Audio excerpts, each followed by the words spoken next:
biasa yang berkeagamaan tentunya, sehingga akan memberikan banyak hal ujian pada kita semua sebenarnya. Yang kedua, Pak Rocky Gerung tidak ada yang nggak kenal ya, semua pasti kenal. Setiap TV bukan ini pasti ada Pak Rocky Gerung. Ya, saya masih ingat selalu ingat kata-kata beliau. Kita itu tidak mengedepankan kompetisi, ide, gagasan, logika, strategi. Tapi yang kita kedepankan itu ternyata selalu emosional dan seterusnya. Pertengkaran itu bukan pertengkaran intelektual, tapi pertengkaran yang lain-lain. Nah, ini barangkali akan dijelaskan. Walaupun beliau ini masih belum masuk Islam. Semoga yang masuk saja.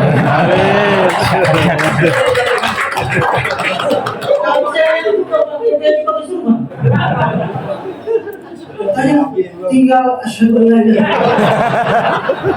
illallah. Saya serahkan kesempatan ini kepada Hidayatullah. Sekitar 20 menit. Waktunya 20 menit, jadi nggak pakai pantun ya. Assalamualaikum warahmatullahi wabarakatuh. Alhamdulillah, Rasulullah lebih muda bagi kafir Romadini kullihi wa kafadillahi syahida wa kafadillahi nasira wa walladhi ba'dahu ma'aliman wa syahidan wa basyira nadhira wa da'iyan ila Allahi bi'idnihi wa sirajan munira.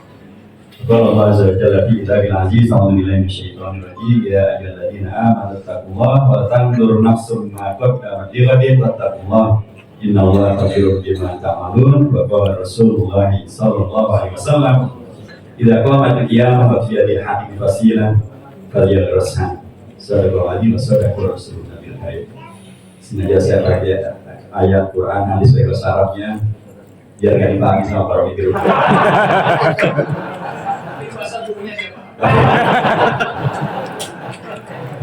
Nah, fitrahnya begitu kan. Tapi ayat tadi baik-baik saja. Mengingatkan harusan peran kita ke depan itu selalu peran yang baik, dan agar tidak pernah memahami seolah dunia ini pasti kiamat. Kata Rasulullah, kalaupun ada kiamat hari ini dan ada masih punya potensi baik untuk ditanamkan, tanamkan dia. Sekalipun karena kiamat, ya Anda nggak akan lihat itu tumbuhan akan tumbuh. Kalau tumbuh nggak akan besar, kalau besar akan berbuah, kalau berbuah nggak akan sempat dimakan buahnya. Kiamat, tapi isinya adalah tanamkan buahnya. Itulah di atas Rasulullah. Terus sekali lagi terima kasih dan tahniah kepada Ikadi dengan ulang tahunnya atau milad yang ke-21. Prof. Sawari, Dr. Husairi dan seluruh pimpinan Ikadi di tingkat Diam Suronya, BP-nya, dan juga tentu kepada sahabat-sahabat kita semuanya, para undangan yang luar biasa. Ada Ketua Umum Al-Wasliyah, sahabat kita Bapak Dr. Masyuri Khamis, Jazul Khair, juga Ketua Umum BP Hidayatullah, Abdul Fadil, Ustaz Dr. Nasirul Haq, Marlin saja, Marlin adakan dari Bugis sebetulnya. Dan tadi Dr. Istajid yang luar biasa dengan pantunnya dan juga dengan penyelenggaraan acara ini yang sangat syukuri, terima kasih. Tadi kita sudah mendapatkan beberapa clue dan beberapa frame yang luar biasa, pidato dari Ketua Umum BPKD dan Ketua Dewan Syariah, Dewan Syuro kepada BPKD. Itu sebenarnya bisa menjadi maklamat, menjadi maklam, menjadi arahan bagaimana agar dai berperan untuk merekatkan umat, menghadirkan, berkontribusi menghadirkan pemilu yang berkeadaban.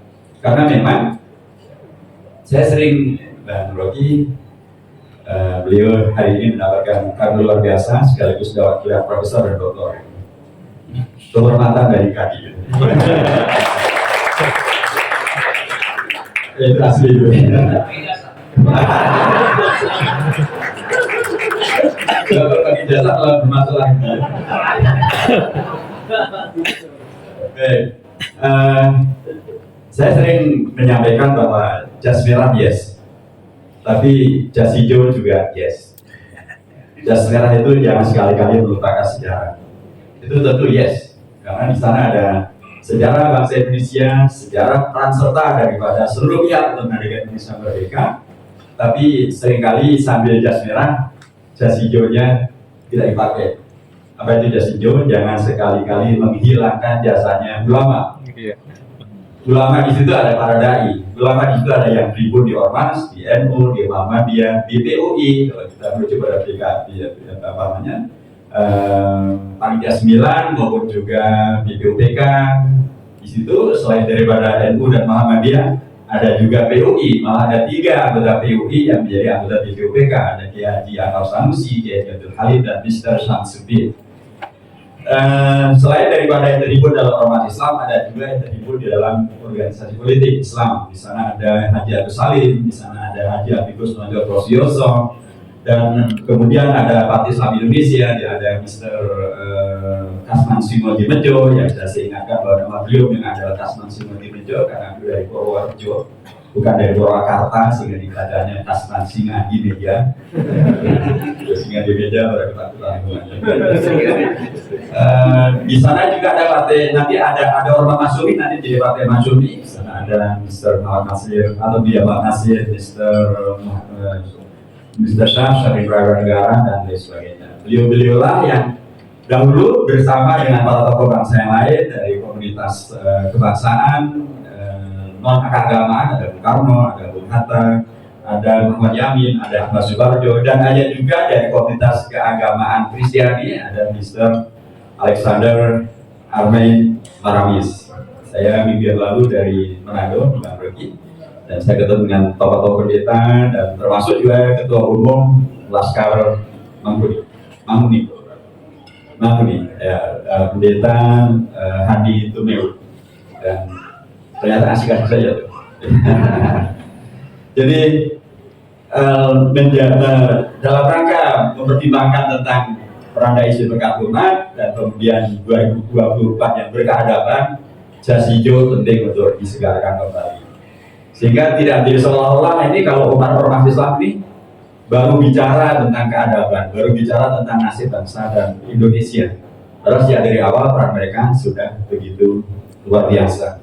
Sejak dari awal mereka menyertai perjuangan bangsa Indonesia dan tidak pernah terlepas. Bahkan kalau kita baca lebih detail tentang peran mereka, kita akan lihat bagaimana kemudian 7 kata itu diselesaikan oleh keikhlasan dan kenegarawanan daripada tokoh-tokoh umat Islam. Ada dari NU, ada dari Muhammadiyah, ada dari Partai Islam Indonesia, ada dari tokoh dari Jawa Barat, Mr. Teuku Muhammad Hasan.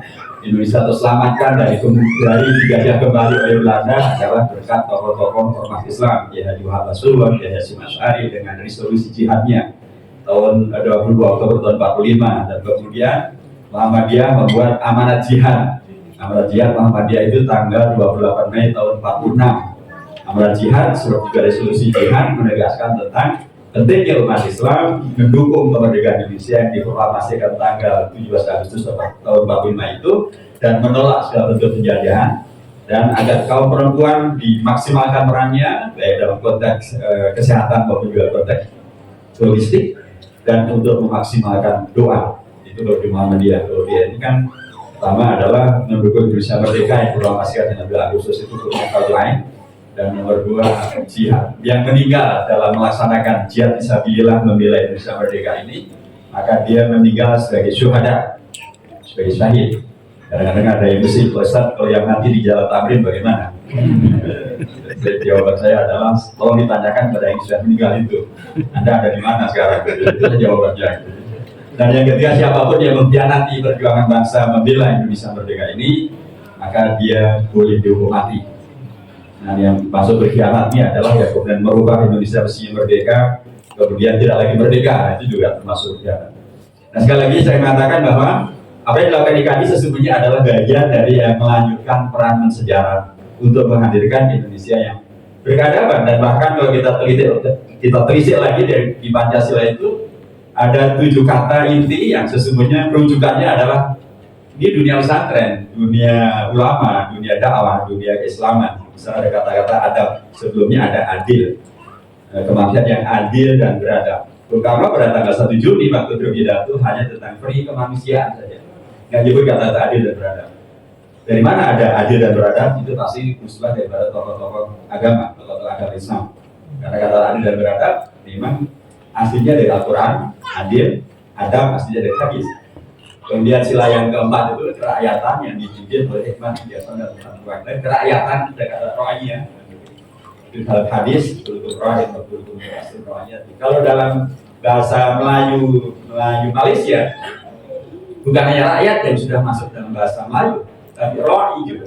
Gitu. Kalau di Malaysia itu katanya diraikan itu diayahi. Kalau bahasa Indonesia baru rakyat. Kalau di Malaysia rakyat dia rai juga ya. Dalam kata hadis kultur rohin dan hadis kultur rohin. Jadi dalam bahasa Pancasila tadi kerakyatan yang diberi hikmah. Jadi kata hikmat adalah bukan dari bahasa Barat, bukan dari bahasa Timur, bukan dari bahasa Jawa, bukan dari bahasa Sunda, juga bukan dari Manado. Tapi adalah dari kata Al-Quran dan As-Sunnah juga. Al-Quran banyak sekali ungkapan bahwa yu'tal hikmah dan rasul yang khairan katsira. Dalam hadis ada ungkapan al-hikmatu lawlatul mu'min anna wajhahu. Jadi rakyat hikmat permusyawaratan, lagi-lagi kata musyawarah ini bukan dari mana-mana, ini adalah dari bahasa Al-Quran. Permusyawaratan, perwakilan kata wakil lagi-lagi ada dalam bahasa Al-Quran. Dan bahkan wakil adalah salah satu asma Allah Subhanahu wa Ta'ala. Jadi ada di sila keempat itu luar biasa, dan ini tidak mungkin diusulkan oleh yang tidak ngerti agama Islam, tidak ngerti Al-Quran, tidak ngerti Islam, tidak mungkin. Ini pasti, dan memang dari panitia 9 itu ada Kiai Hashim Asyad, Kiai Iwan Hashim, ada Kiai Abdul Akir yang belajar di Al-Azhar, ada Kiai Haji Abu Salim yang otodidaknya luar biasa, dan juga ada Haji Abi Kusno Frosyoso. Selain ada Mr. Ahmad Subarjo, sekalipun beliau pendidikannya Belanda, tapi ternyata dia orang Aceh yang sangat kental dengan Islam, dan nanti beliau partainya adalah partai Masyumi juga. Jadi sangat wajar kalau kata-kata itu muncul karena yang bahas adalah orang-orang yang mempunyai kedalaman pemahaman tentang agama dan budaya Islam. Yang kelima juga demikian. Terulang lagi kata-kata adil, keadilan sosial bagi seluruh rakyat. Terulang lagi kata-kata rakyat. Jadi kalau kemudian rekan-rekan dari Kadin melanjutkan, mengulang kembali kata-kata beradab, sesungguhnya mereka sedang melanjutkan apa yang dahulu sudah ditorehkan oleh para bangsa, yang disepakati semuanya, dan tidak ada yang menolak keputusan akhir Pancasila tanggal 18 Agustus itu, tidak ada yang menolak. Dan bahkan kemudian oleh Bung Karno pada tanggal 5 Juli tahun 1959 didekretkan untuk kemudian dipergunakan Piagam Jakarta diyakini sebagai bagian tak terpisahkan dan menginspirasi daripada seluruh isi daripada konstitusi. Jadi karenanya kalau ada yang masih mencoba untuk meringkas lagi di Trisila, Bhinneka Sila, tentulah itu tidak sesuai dengan apa yang disepakati oleh Bung Karno sendiri. Karena Bung Karno tidak pernah menyebut setelah tanggal 1 Juni itu, beliau tidak pernah menyebut bisa diperas Trisila, Bhinneka Sila. Jadilah, nah Pancasila yang 5 silanya semacam itu, inilah yang IKD kali ini mencoba untuk mengingatkannya kembali melalui kata-kata keberadaban. Nah, memang kalau kita bicara dari sisi kedakwahan, peran dai gitu ya, untuk menghadirkan Indonesia berkeadaban mulai tahun 2024 menjadi perkat umat. Dalam konteks Islam menurut dalam konteks kajian ilmu dakwah, umat itu ada 3 jenis. Ada namanya ummatul dakwah, ada namanya ummatul istijabah, ada namanya ummatul ta'ah. Ummatul ta'ah adalah yang Al-Quran menyebutnya sebagai ya ayyuhalladzina amanu in tansurullah yansurkum wa in tabi'at agamakum. Bahkan orang-orang yang akan berjuang pun masih ingatkan Anda adalah orang yang beriman. Orang yang beriman pun masih ingatkan untuk berjuang. Itulah bagian daripada ummatul ta'ah. Ya ayyuhalladzina amanu kutiba alaikumus syiyam. Itu juga bagian daripada ummatul ta'ah. Jadi orang yang sudah beriman pun diingatkan kewajiban Anda untuk berpuasa. Jadi sudah beriman bukan berarti kemudian kalau ajaran agama, tetap harus melaksanakan. Yang kedua adalah ummatul al-istijabah. Ya, mereka yang sudah masuk ke dalam ajaran agama Islam, ya tentu ya konsekuensinya melaksanakan ajaran agama Islam. Kalau hanya masuk tapi kemudian malah tidak mengamalkan, ya ini tentu bukan yang semestinya dalam konteks agama. Dan yang ketiga adalah, atau yang paling utama adalah ummatul dakwah. Itu adalah masyarakat umum. Siapapun mereka, Al-Quran menyebutnya sebagai ayuhan nas, Anda semuanya berhak untuk mendapatkan kebaikan di luar Islam. Karena Islam menjadi rahmatan lil alamin. Karenanya dalam konteks ini kita akan melihat bahwa konstitusi kita Undang-Undang Dasar menegaskan bahwa umat dalam konteks Indonesia, kalau kemudian rujukannya ada pada konstitusi, adalah mereka yang dari konstitusi diberi kedaulatan tertinggi. Dulu yang milih presiden adalah MPR, sekarang bukan lagi MPR, tapi adalah rakyat Indonesia.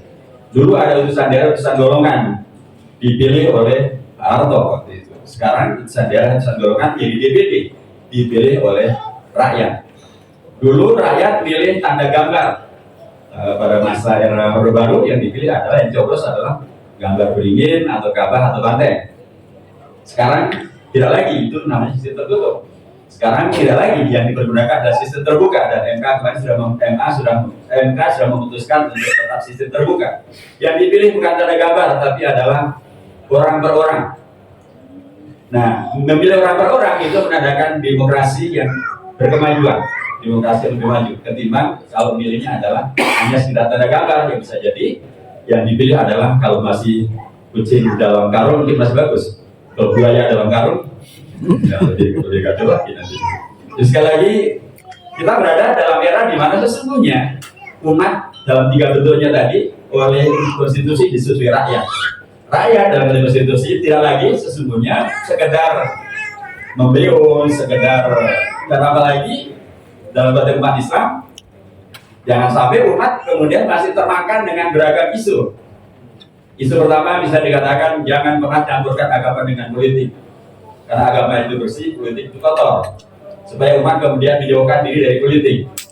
Kalau itu terjadi, ini kan pengulangan era kolonialisme Belanda.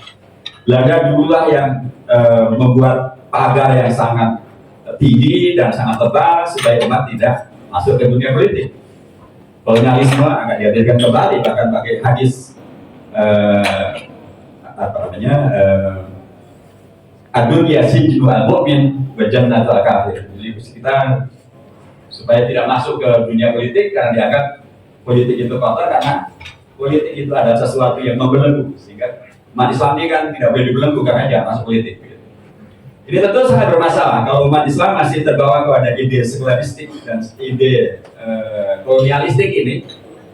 Bisa kita bayangkan mayoritas mutlak Indonesia beragama Islam, kemudian umat Islamnya nggak peduli dengan politik, dan mereka menjadi dijauhkan dari politik. Akibatnya mereka hanya mungkin menjadi pasar, mungkin hanya jadi buih, dan tetapi tetap akan dipakai, suaranya akan tetap mereka ambil.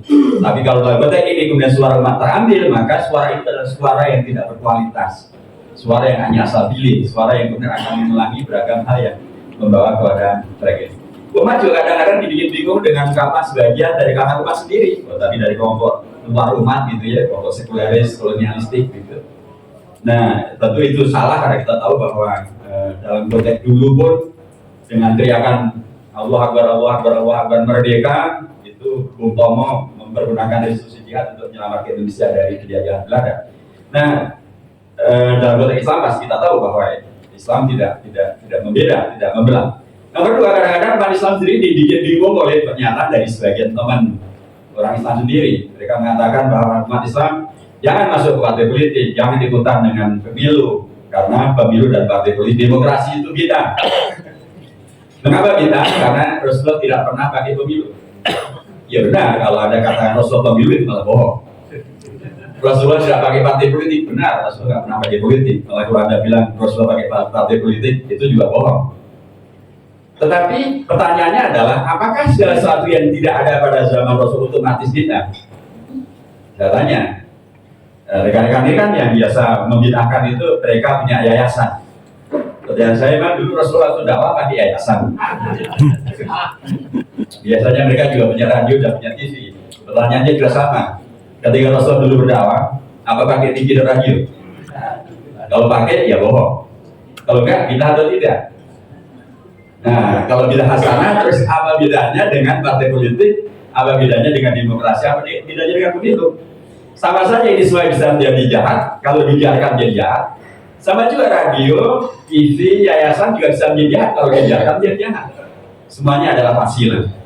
Dalam konteks ilmu agama Islam ada ungkapan al-aslu fil asya'i al-ibahah illa madalla dalil ala khilafiyah. Segala sesuatu yang terkait dengan masalah sosial, politik, ekonomi dan sebagainya itu semuanya boleh, kecuali ada dari yang mengatakan tidak boleh. Ada yang mengatakan lagi, dan itu dirumuskan di kalangan umat, si umat juga menjadi kebingungan dengan mengatakan bahwa pemilu, demokrasi dan selain dan lain sebagainya itu adalah bagian dari sistem barat. Sistem barat itu kufur, karenanya jangan ikut pemilu.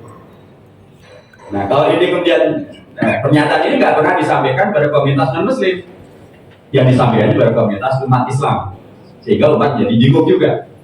Tapi sebenarnya pertanyaannya sama, apakah segala sesuatu yang dari barat otomatis kufur?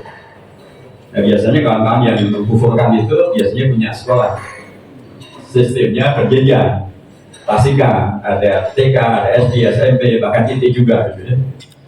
Pertanyaannya adalah, dulu ketika Rasulullah mengajarkan dakwah Islam kepada para sahabatnya, memang pakai sekolah dengan sistem klasika, dengan sistem berjenjang. Kalau dikajak dijawabnya ya pasti bohong. Karena Rasulullah tidak mengenal itu. Sistem itu datanya dari barat. Kok dipakai juga? Kufur? Enggak kan? Apa bedanya dengan partai politik, dengan pemilu? Sama saja. Sistem klasikal juga bisa menjadi kufur kalau yang diajarkan. Kekufuran seperti sekarang di barat dipaksakan untuk LGBT masuk ke dalam kurikulum, nah itu pasti bermasalah. Tapi kalau kemudian untuk mengajarkan tentang keadaban, tentang kebudayaan, tentang kemanusiaan, tentang keunggulan yang kemudian membawa kepada rahmat alamin, tentu malah menjadi hal yang menjadi wajib. Nah, umat memerlukan pencerahan dakwah ini. IKADI dan DIKADI di seluruh Indonesia bisa mencerahkan umat sehingga umat malah bukan menjadi bingung dengan Islam dan demokrasi dan agama, atau kemudian tentang bid'ah atau tentang kufur, tapi umat kemudian malah menjadi bagian dari sebagaimana dahulu ya Haji Hasyim Asy'ari dan Kiai Muhammad membuat resolusi jihad, maupun juga Ki Bagus Hadi Kusumo dari Muhammadiyah membuat amanah jihad, menggelorakan semangat warga bangsa untuk kemudian menyelamatkan Indonesia dengan keadabannya yang berkeunggulan. Itu satu. Nomor dua juga sebenarnya kalau kita merujuk ke dalam konstitusi, sekali lagi, rakyatlah yang diberi kewenangan untuk memilih, tapi rakyat juga diberi kewenangan karenanya untuk memilih yang lebih baik, untuk memberikan reward dan punishment. Punishmentnya sebagai rakyat yang mempunyai kewenangan, hendaknya mereka diingatkan, Anda wahai rakyat, dan sebagai dalam konteks kemasjidan, tentu ada ungkapan yang sangat populer. Hadis Rasulullah yang mengatakan la yudabul mu'minu fi fajrin wahidin marratayn. Seorang mukmin itu tidak mungkin terjebak, terpelosok di lubang yang sama sampai 2 kali. Itu kan ajarannya para kiai, para ustaz, para ulama di pesantren. Karena itu hadis Rasulullah SAW. Nah pertanyaannya adalah, ini umat mau menjebakkan diri, memerosokkan diri ke lubang yang sama untuk kali yang keberapa? Sudah jelas semuanya, sudah jelas, pertanyaannya sudah jelas, track recordnya juga semuanya serba jelas. Dan kalau umat berperan serta juga dampaknya jelas, kalau tidak berperan serta juga dampaknya jelas. Karena sudah sangat semestinya bila melalui pencerahan di masjid, memang kadang-kadang ada ungkapan jangan pakai politik identitas. Tapi juga kadang-kadang berubah juga, kalau nggak pakai politik identitas, jadi politiknya tanpa identitas. Kalau tanpa identitas, terus bagaimana? Padahal kita sepakat dengan Pancasila, itu adalah bagian dari identitas. NKRI bagian dari identitas. Yang nggak beridentitas itu adalah segala sesuatu yang memang dinyatakan bertentangan dengan konstitusi. Misalnya separatisme, itu identitas dan sebagai kantor untuk kemerdekaan, itu pasti tidak boleh. Misalnya komunisme, itu juga identitas yang pasti juga bertentangan dengan Pancasila dan juga tentang bertentangan dengan banyak undang-undang. Jadi memang ada identitas yang nggak boleh. Tapi kalau identitas itu adalah malah menjadi bagian yang dahulu para ulama menghadirkan kesepakatan bernama Pancasila, kenapa tidak kemudian itu menjadi bagian dari yang digaungkan, diingatkan oleh para dai? Sehingga dengan demikian maka umat mempunyai kesadaran penuh bahwa mereka mempunyai peran yang harus mereka lakukan. Mereka tidak boleh membubarkan, mereka tidak boleh kemudian menjadi penonton saja karena mengira bahwa politik itu kotor. Mereka tidak boleh kemudian menjadi malah antipati karena mengira ini bid'ah atau malah ini kufur. Tapi umat justru maju ke depan untuk memberikan rewardnya bagi yang memang terbukti track recordnya berjuang untuk umat, untuk bangsa, untuk negara, menghadirkan berpolitik berkeadaban. Tapi sekaligus juga memberikan punishment. Punishmentnya tidak bagus seperti ketika wartawan Irak wawancara dengan George W. Bush waktu itu, dan kemudian ada wartawan Irak kan ngambil sepatunya dan kemudian dilemparkan ke George Bush. Ya itu nggak perlu lah, cukup sederhana saja dalam konteks punishment yang berkeadaban adalah tidak memilih yang bermasalah. Itu punishment berkeadaban. Cukup pilihlah yang memang dan semuanya kan semua ada dan dimungkinkan. Nah, dakwah dan masjid adalah sarana untuk melakukan apa yang Rahmatul Mahfud sendiri juga menyatakan bahwa kalau itu adalah untuk menyampaikan yang ma'ruf, untuk agar tidak terjadi yang mungkar, untuk kemudian menghadirkan masyarakat yang aktif dalam dakwahnya, dalam ibadahnya, kehidupan sosialnya, dan kemudian menjadi berkontribusi untuk menghadirkan Indonesia yang berkeadaban, itu adalah sesuatu yang sangat-sangat dibenarkan. Dan itulah sesungguhnya dakwah kita di masjid.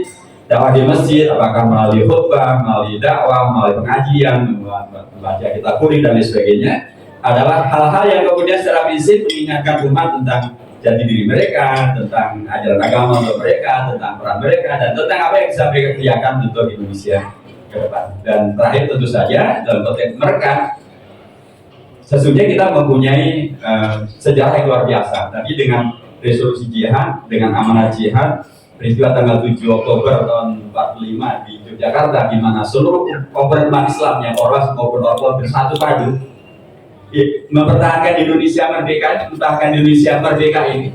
Itulah yang dulu menyatu padukan seluruh ormas Islam, seluruh umat Islam. Dalam peristiwa Kongres Umat Islam pertama di Jogja tanggal 7 November tahun 45, bersatu padu, ya NU, ya Muhammadiyah, seluruh ormas Islam, seluruh umat Islam bersatu padu untuk menyelamatkan Indonesia dari kemungkinan dijajah kembali oleh Belanda. Jadi sejarah ataupun tradisi menghadirkan kerekatan umat itu juga sudah ada. Betari ibu nafsahu, kata Ibnu Qayyim, sehingga sangat mungkin untuk kemudian ini diulangi kembali oleh IKADI, disegarkan kembali pengingatannya, dan tentulah caranya untuk bisa menjadi berkat. Memang apa yang tadi dipidatokan oleh ketua umum PP IKADI menjadi kata kunci. Ada masalah ukhuwah, ada masalah rahmatul alamin. Tadi dibimbing lagi oleh sambutan dari ketua panitia kita. Islam yang merawat jagat supaya menghadirkan Islam yang berkemajuan dalam konteks yang rahmatan lil alamin. Ada satu semuanya jadi satu. Jadi karenanya mudah-mudahan dengan spirit ini maka gelombang IKADI yang ke-21 akan menjadi tonggak yang sangat penting untuk kemudian menyongsong tahun 2024, berkontribusi menghadirkan pemilu yang berkeadaban supaya hasilnya juga berkeadaban, supaya pemilu bukanlah sekedar pembuat pilu, pembuat pilu. Padahal negara sudah gelontorkan APBN tidak kurang dari 60 triliun, tentu hasilnya tidak boleh buat pilu. Nah inilah karena kesempatan luar biasa kita berada di sini, dan terima kasih untuk semua yang telah disiapkan. Kalau dikum, kalau di NU itu dengan Bapak di Gula Kebitari, kalau di Muhammadiyah Nasrul Minabli Wakil, kalau di IKADI semuanya. Assalamualaikum warahmatullahi wabarakatuh. Luar biasa. Terima kasih Dr. Jadul Wahid sudah menyampaikan minimal dua hal tadi. Yang pertama jas hijau dan jas merah, jangan lupa jas ulama dan jas pendiri bangsa. Yang kedua, tidak boleh kita kemudian terlalu takut dalam menghadapi politik ini, yang tadi tidak mau menerima politik karena bukan dari Islam. Yang kedua juga jangan sekularistik hari politik tadi, jangan sampai Islam ini sengaja dijauhkan, umat Islam sengaja dijauhkan dari politik biar yang menang mereka aja gitu. Jadi juga berbahaya. IKADI membuat frame dan bahasa kita ini bahasa dan membuat manhaj bagaimana menentukan antara dakwah dan politik ini secara cantik untuk kemaslahatan bangsa. Dr. Hidayat ini selain hafal Quran dan hafal hadis, beliau hafal undang-undang dasar, hafal sejarah. Mestinya ada seperti itu ya, jadi hafal Quran doang, jadi hafal juga tentang bangsa ini. Kita ini ada pembicara ketiga, beliau nyampe di sini informasinya 11.30. Jadi Pak Rocky nanti sampai 11.30 hajar aja. Pak Rocky ini 15 tahun ngajar di